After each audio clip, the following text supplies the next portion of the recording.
Men's association ഈ രാഹുൽ മാങ്കൂട്ടത്തിന്റെ വിഷയത്തിൽ നിങ്ങളുടെ പ്രതികരണം നേരത്തെ വന്നിട്ടുള്ളതാണ്. പക്ഷേ ഇപ്പോൾ അന്ന് വന്നപ്പോഴൊന്നും പരാതിക്കാരി അല്ലെങ്കിൽ ഇര എന്ന് വിളിക്കുന്ന ആള് പരാതിയുമായി രംഗത്തെത്തിയിരുന്നില്ല. ഇപ്പോൾ വളരെ ഗുരുതരമായ പരാതികളാണ് രാഹുൽ മാങ്കൂട്ടത്തിനെതിരെ ചുമത്തിയിരിക്കുന്നത്. ബലാത്സംഗം, പിന്നെ നിർബന്ധിത ഗർഭചിത്രം അടക്കമുള്ള വലിയ പരാതികൾ ഉന്നയിക്കുന്നുണ്ട്. ജീവപര്യന്തം വരെ അല്ലെങ്കിൽ 10 വർഷം വരെ തടവ് ശിക്ഷ ലഭിക്കാവുന്ന കുറ്റങ്ങളാണ് ചുമത്തിയിരിക്കുന്നത്. രാഹുലിനായി ജില്ല മുഴുവൻ അരിച്ചു പറക്കുകയാണ്, അല്ലെങ്കിൽ സംസ്ഥാനം മുഴുവൻ അരിച്ചു പറക്കുകയാണ് കേരള പോലീസ്. എന്താണ് മെൻസ് അസോസിയേഷൻ ഈ വിഷയം വിട്ടോ, അതോ പിന്നെ രാഹുൽ മാങ്കൂട്ട തെറ്റ് ചെയ്തു എന്ന് മെൻസ് അസോസിയേഷൻ വിശ്വസിക്കുന്നുണ്ടോ? രാഹുൽ മാങ്കൂട്ട ഒരിക്കലും തെറ്റ് ചെയ്തിട്ടുമില്ല. മെൻസ് അസോസിയേഷൻ ഈ കേസ് വിട്ടിട്ടുമില്ല.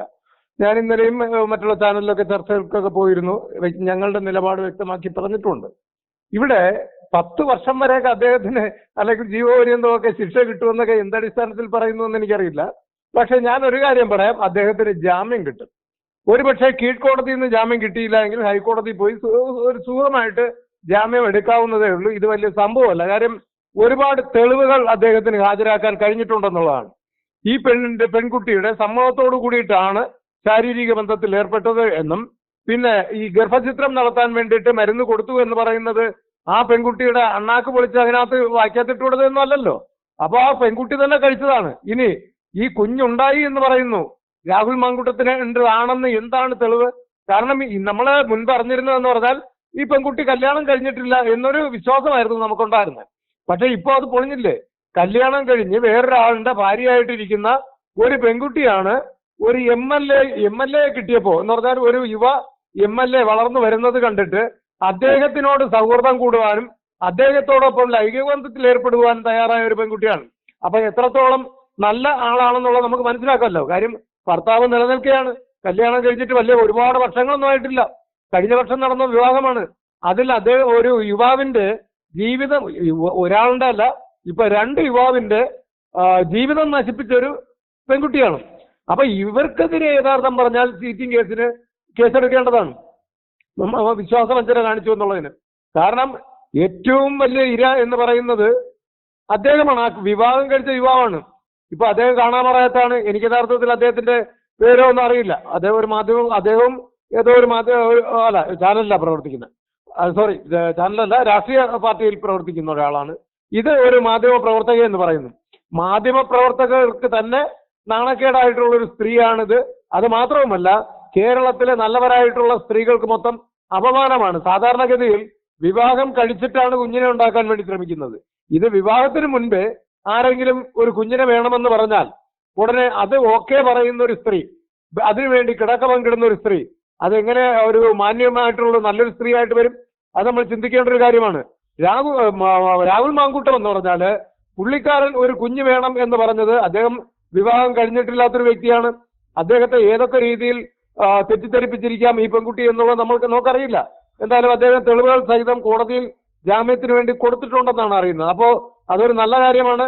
അദ്ദേഹം ശക്തമായിട്ട് മുന്നോട്ട് ഇറങ്ങി വരേണ്ടതാണ്. അദ്ദേഹം എന്ന് പറഞ്ഞാൽ പബ്ലിക്കിൽ ഇതേവരെ ഈ പെൺകുട്ടിയെ അധിക്ഷേപിക്കാൻ തയ്യാറായിട്ടില്ല. എന്ന് പറഞ്ഞാൽ അധിക്ഷേപിക്കുക എന്ന് പറഞ്ഞാൽ എന്താണ് നടന്ന കാര്യങ്ങൾ എന്ന് അദ്ദേഹം വിശദീകരിക്കാൻ തയ്യാറായിട്ടില്ല. കാരണം എന്താണ്? അതിൽ കൂടി ഈ പെൺകുട്ടിയെ തേജോവധം ചെയ്യുവാൻ താല്പര്യമില്ല എന്നുള്ളതാണ്. പക്ഷെ ഈ പെൺകുട്ടിയാണെങ്കിലോ അന്ന് ഇവർ സ്നേഹത്തിലായിരുന്ന സമയം എന്തൊക്കെ പറഞ്ഞിട്ടുണ്ടോ, എന്തൊക്കെ പ്രവർത്തിച്ചിട്ടുണ്ടോ അതെല്ലാം ഇന്ന് മാധ്യമങ്ങളുടെ മുൻപിൽ വിളിച്ചു പോവുകയാണ്. അപ്പോൾ എത്രത്തോളം സ്റ്റാൻഡേർഡുള്ള സ്ത്രീയാണ് എന്നുള്ളത് നമുക്ക് മനസ്സിലാക്കാൻ പറ്റും. അത് മാത്രവുമല്ല, ഈ പെൺകുട്ടി വർക്ക് ചെയ്യുന്ന ചാനലിന്റെ മേധാവി ഇപ്പോൾ നമ്മൾ അറിയുന്ന കാര്യമാണ്. അദ്ദേഹം രാഹുൽ മാങ്കൂട്ടത്തിനെതിരെ കംപ്ലൈന്റ് കൊടുക്കണം, കേസുമായിട്ട് മുന്നോട്ട് പോകണമെന്ന് ശക്തമായിട്ട് പറഞ്ഞിരിക്കുകയാണ്. ആ ഓഡിയോയുടെ പുറത്തു വന്നിട്ടുണ്ട്. അപ്പൊ ഇതുപോലുള്ള ഒരുപാട് തെളിവുകൾ വരികയാണ്. അപ്പൊ ഈ പെൺകുട്ടിയെ ആരൊക്കെയാണ് ഇങ്ങനെ ഉപയോഗിക്കുന്നത് എന്നുള്ള കാര്യം. അത് മാത്രമല്ല, രാഷ്ട്രീയ പാർട്ടിക്കാർ ഇപ്പോ ഏറ്റവും കൂടുതൽ ഇലക്ഷൻ സമയത്താണ് ഇതുപോലുള്ള ഓരോ അവതാരങ്ങൾ ഇറങ്ങുന്നത്. അത് തീർച്ചയായിട്ടും ഞാൻ കൂടി വിശ്വസിക്കുന്ന ഒരു പാർട്ടിയാണ് ഇടതുപക്ഷം എന്ന് പറയുന്നത്. പക്ഷെ അവിടെ ഈ ഇടതുപക്ഷത്തിന്റെ മുഖ്യമന്ത്രി തന്നെ ഈ പെൺകുട്ടി കൊടുക്കുന്ന പരാതി, അല്ലെങ്കിൽ പരാതി കൊടുക്കുന്നതിന് മുമ്പേ അദ്ദേഹം പറഞ്ഞിരിക്കുകയാണ് എന്താ അതിജീവിതമാർ അല്ലെങ്കിൽ ഇങ്ങനെയുള്ള ആരോപണങ്ങൾ ഉന്നയിക്കുന്നവർ കൃത്യമായിട്ടും അവർക്ക് പരാതി കൊടുക്കാം, പരാതി കൊടുത്തു കഴിഞ്ഞാൽ വേണ്ട നടപടിയെടുക്കും. എന്ന് പറഞ്ഞാൽ ശബരിമല അയ്യപ്പന്റെ സ്വർണ്ണപ്പാളിയും മറ്റുള്ള കാര്യങ്ങളും ഇപ്പോൾ ഒരുപാട് അഴിമതി നിറഞ്ഞൊരു സാഹചര്യത്തിൽ കൂടിയാണ് പോകുന്നത്. അപ്പോ അതൊക്കെ മറച്ചു വെക്കുവാൻ വേണ്ടിയിട്ട് ഇപ്പോൾ രാഹുൽ മാങ്കൂട്ടത്തിനെ ഇരയാക്കി ഇട്ടു എന്നുള്ളതാണ്. ഇത് എല്ലാ കാലത്തും എന്താണ് പറയും.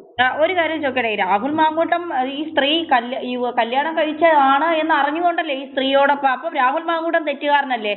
മറ്റൊരു ആളുടെ ഭാര്യയെ ഇപ്പൊ അവർക്ക് സമ്മതത്തോടെയാണ് പോയതെങ്കിലും വേറൊരു പുരുഷനെ കൂടെ അയാൾ വഞ്ചിക്കുന്നതല്ലേ?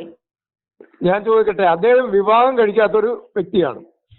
അദ്ദേഹത്തിന് പെണ്ണെന്ന് പറഞ്ഞു കഴിഞ്ഞാൽ വേറെ എന്തൊക്കെയോ ഒരു മനോഭാവം ഒരു പക്ഷേ ഉണ്ടാവാം. കാര്യം എല്ലാ കാലത്തും ഇപ്പൊ എന്റെ മാനസികാവസ്ഥയും വിവാഹം കഴിക്കുന്നതിന് മുമ്പേ നമുക്ക് വേറെ സങ്കല്പങ്ങളാണ്, മനസ്സിലായില്ലേ?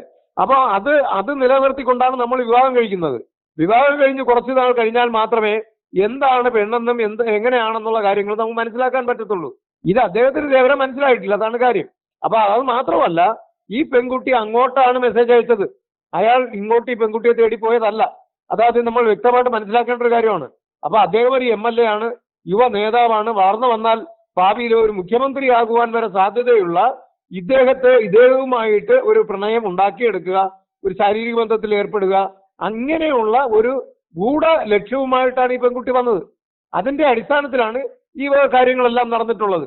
അതിന് ഇപ്പോഴത്തെ സർക്കാരും രാഷ്ട്രീയ പ്രവർത്തകരും എല്ലാവരും അതിന് പിന്തുണ കൊടുക്കുകയും ഇദ്ദേഹത്തെ ചെളിവാരി തേക്കുമ്പോൾ ഇവിടെ നടന്ന കാരണം ഭരണ നേട്ടങ്ങൾ പറഞ്ഞുകൊണ്ട് വേണം ഏതൊരു ഇലക്ഷനെയും നേരിടാൻ വേണ്ടിയിട്ട്. പക്ഷെ ഇവിടെ ഒരു പെണ്ണിനെ വെച്ചിട്ട് മറ്റുള്ള കാരണം ഭരണ നേട്ടം പറയണ്ടല്ലോ. അപ്പോ എല്ലാ മാധ്യമങ്ങളും രാഹുൽ മാങ്കൂട്ടത്തിന്റെ പുറകെ പോവുകയാണ്. അപ്പോൾ അതോടൊപ്പം ഈ സ്വർണ്ണപ്പാളി കെട്ടതും ഈ മറ്റുള്ള ഭരണ തകർച്ചയും ഇന്നത്തെ നമുക്ക് റോഡിലിറങ്ങി നടക്കാൻ പറ്റുന്നുണ്ടോ? എന്തെല്ലാം പ്രശ്നങ്ങളുണ്ട്, മറ്റു പ്രശ്നങ്ങൾ ഒരുപാട് നമ്മുടെ ജനങ്ങൾ ക്ഷമിക്കുന്ന ഒരുപാട് പ്രശ്നങ്ങൾ ഇവിടെ നടക്കുകയാണ്. അപ്പൊ അതിലൊന്നും തലയിടാതെ രാഹുൽ മാങ്കൂട്ടത്തിനെതിരെ പോയി കഴിഞ്ഞാൽ അയാളുടെ തകർക്കുവാൻ വേണ്ടി ശ്രമിച്ചാൽ മറ്റുള്ള എല്ലാം മുങ്ങിപ്പോവും. ഇവിടെ അടുത്തും സുഖമായിട്ട് ഈ ഇലക്ഷന് സുഖമായിട്ട് ഓരോ സീറ്റുകൾ നേടിയെടുക്കാം എന്ന് കണ്ടിട്ടാണ് ഇതൊക്കെ സംഭവിച്ചിട്ടുള്ളത്. ഹലോ, രാഹുൽ മാങ്കൂട്ട വിഷയത്തിൽ ഇനി അഥവാ അറസ്റ്റിലായാൽ നിങ്ങൾ ജയിലിൽ നിന്ന് ഇറങ്ങുമ്പോൾ സവാദിന് പൂമാലയിട്ട് സ്വീകരിക്കുന്നത് പോലെ രാഹുൽ മാങ്കൂട്ടത്തെ സ്വീകരിക്കുമോ? ഇനി ജാമ്യം കിട്ടിയാലും ഇനി ജയിലിലേക്ക് പോയാലും ഒക്കെ? തീർച്ചയായിട്ടും അദ്ദേഹത്തിന് ജാമ്യം കിട്ടി അദ്ദേഹം വന്നു കഴിഞ്ഞാൽ മാലയിട്ട് സ്വീകരിക്കേണ്ട ഒരു സാഹചര്യമില്ല. അതേസമയം അദ്ദേഹത്തെ ഈ കേസിൽ ജയിലിൽ അടക്കുകയാണെങ്കിൽ, ജയിലിലെ റിമാൻഡിൽ പോവുകയാണെങ്കിൽ തീർച്ചയായിട്ടും അദ്ദേഹം പുറത്തിറങ്ങി വരുമ്പോൾ ഞങ്ങൾ മാലയിട്ട് സ്വീകരിക്കും. കാരണം അദ്ദേഹം തെറ്റുകാരനല്ല. ഇവിടുത്തെ നിയമം അനുശാസിക്കുന്ന രീതിയിൽ മാത്രമേ അദ്ദേഹം ഇടപെട്ടിട്ടുള്ളൂ. കാരണം ഏതൊരു പെൺകുട്ടിയോടും പരസ്പര സമ്മതത്തോടു കൂടിയിട്ട് ലൈംഗിക ബന്ധത്തിൽ ഏർപ്പെടാമെന്ന് സുപ്രീം കോടതി വരെ പറഞ്ഞിരിക്കുമ്പോൾ പിന്നെ ആരെ പേടിക്കണം? അദ്ദേഹം നിയമപരമായിട്ട് ഒരു തെറ്റും ചെയ്തിട്ടില്ലല്ലോ. അത് നമ്മൾ മനസ്സിലാക്കണ്ടേ?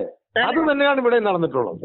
നിയമപരമായിട്ട് അദ്ദേഹം തെറ്റ് ചെയ്തിട്ടില്ല എന്ന് അദ്ദേഹം ഇതുവരെ ആരോടും പറഞ്ഞിട്ടില്ലല്ലോ. അദ്ദേഹം ഇതുവരെ വാ തുറന്നിട്ടില്ലല്ലോ, ഞാൻ തെറ്റ് ചെയ്തിട്ടില്ല എന്ന് ആരോടും പറഞ്ഞിട്ടില്ലല്ലോ. തെറ്റ് ചെയ്തിട്ടില്ല എന്ന് അദ്ദേഹം പറഞ്ഞിട്ടുണ്ട്. അല്ല, തെറ്റ് ചെയ്തിട്ടില്ല എന്ന് അദ്ദേഹം മാധ്യമങ്ങളോട് പറഞ്ഞിട്ടുണ്ട്. അദ്ദേഹം അത് പറഞ്ഞു, വ്യക്തമാക്കിയിട്ടുണ്ട്. തെറ്റ് ചെയ്തിട്ടില്ല, ഞാൻ തെളിവുകൾ കോടതിയിൽ അങ്ങനെ കേസ് വരികയാണെങ്കിൽ കോടതിയിൽ ഞാൻ തെളിവുകൾ സമർപ്പിച്ചോളാം എന്നും അദ്ദേഹം പറഞ്ഞിട്ടുണ്ട്. അത് അദ്ദേഹം ചെയ്തിട്ടുണ്ട്. മെൻസ് അസോസിയേഷൻ ഈ പെൺകുട്ടി ചെയ്ത തെറ്റ് എന്തായിട്ടാണ് മെൻസ് അസോസിയേഷൻ കാണുന്നത്? ഈ പെൺകുട്ടിയല്ലേ കംപ്ലീറ്റ് തെറ്റ് ചെയ്തിരിക്കുന്നത്. നിലവിൽ ഒരു ഭർത്താവിന്റെ കൂടെ ജീവിക്കുമ്പോൾ അത് മറച്ചു വെച്ച് അത് ഇന്നേ വരെ ഇപ്പൊ ഈ അടുത്ത കാലത്ത് ഏതാനും ദിവസങ്ങളായിട്ടല്ലേ ഇത് പുറലോകം അറിഞ്ഞത്. ഇത് എത്രയോ മാസങ്ങളായിട്ട് നടക്കുന്ന ഒരു കാര്യമല്ലേ. എന്നിട്ട് ഈ പെൺകുട്ടി ഇത് ഒരു വിവാഹം കഴിച്ച് ഒരു ഭർത്താവുമായിട്ട് ജീവിക്കുന്നത് മറച്ചു വെച്ചിട്ടല്ലേ ഇത്രയും കാര്യങ്ങൾ ഇയാൾക്കെതിരെ ഇത്രയും ആരോപണങ്ങൾ ഉന്നയിച്ചത്. എന്താ പറയാ, സീരിയൽ പോലെ എപ്പിസോഡ് കണക്കിന് ഇങ്ങനെ വാട്സപ്പ് ചാറ്റും വോയിസുകളുമായിട്ട് പുറത്തു വിട്ടുകൊണ്ടിരുന്നത്. അത് എന്തടിസ്ഥാനത്തിലാണ്? അപ്പൊ ഇവർക്കെതിരെയാണ് കേസെടുക്കേണ്ടത്. ഞാനത് ആലോചിച്ചുകൊണ്ടിരിക്കുക. മെൻസസോറിൽ ഞങ്ങൾ ഏതെങ്കിലും രീതിയിൽ ഇദ്ദേഹത്തെ ഈ പുരുഷന്മാരെ ചീറ്റ് ചെയ്ത ഈ പെൺകുട്ടിക്കെതിരെ കേസെടുക്കാൻ പറ്റുമോ, കോടതിയിൽ പോകാൻ പറ്റുമോ, ഹൈക്കോടതിയിൽ പോകാൻ പറ്റുമോ എന്നുള്ളത് ആലോചിച്ചുകൊണ്ടിരിക്കുകയാണ്. കൃത്യമായിട്ട് ഞാനത് ഞാൻ കോയമ്പത്തൂരായിരുന്നു. ഞാൻ ഇന്നലെ രാവിലെയാണ് വന്നത്. അപ്പോൾ അതിന്റെ നടപടികൾ ബാക്കി ഞാനും അത് നോക്കുന്നുണ്ട്. കാരണം ഇങ്ങനെയുള്ളവർ നമുക്ക് പുറത്തു വിടാൻ പറ്റില്ല. കാര്യം ഇതൊക്കെ നാടിന് ആപത്താണ്. ഇവിടുത്തെ സ്ത്രീ സമൂഹം നിരപരാധിയായിട്ടുള്ള സ്ത്രീകൾക്ക് നീതിയും നിയമവും നടപ്പിലാക്കി കിട്ടാത്ത രീതിയിലാണ് ഇത് പൊയ്ക്കൊണ്ടിരിക്കുന്നത്. കാര്യം ഇങ്ങനെ എല്ലാവരും ഇങ്ങനെ ആരോപണവുമായിട്ട് വരുന്നു, കുറച്ചു നാൾ കഴിയുമ്പോൾ ഇതെല്ലാം പോകുന്നു. കാര്യം മീനു മുനൂർ ഈ ഇടയ്ക്ക് വന്നിട്ടുണ്ടായിരുന്നല്ലോ, എത്രയോ സിനിമാ നടന്മാർക്കെതിരെ ആരോപണം ഉന്നയിച്ചില്ലേ? ഇപ്പൊ എവിടെ പോയി അതൊക്കെ? അപ്പൊ ഇതുപോലെയാണ് ഈ പെൺകുട്ടി കാണാമറയത്ത് നിന്ന് ഫോട്ടോ ഇല്ല, പേരില്ല, ഊരില്ല. കൃത്യമായിട്ട് എന്റെ കയ്യിൽ ഡീറ്റെയിൽസ് കിട്ടുമ്പോൾ ഞാൻ പുറത്ത് വിടും. അതിനിപ്പോ ഞാൻ ജയിലിൽ പോകേണ്ടി വന്നാലും ശരി തന്നെയാണ്.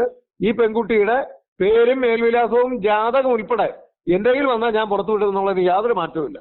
ഞാൻ സംഘടനാപരമായിട്ട് ഞാൻ ചെയ്യും, യാതൊരു മാറ്റവും ഇല്ല. വളരെ നന്ദി. Thank you.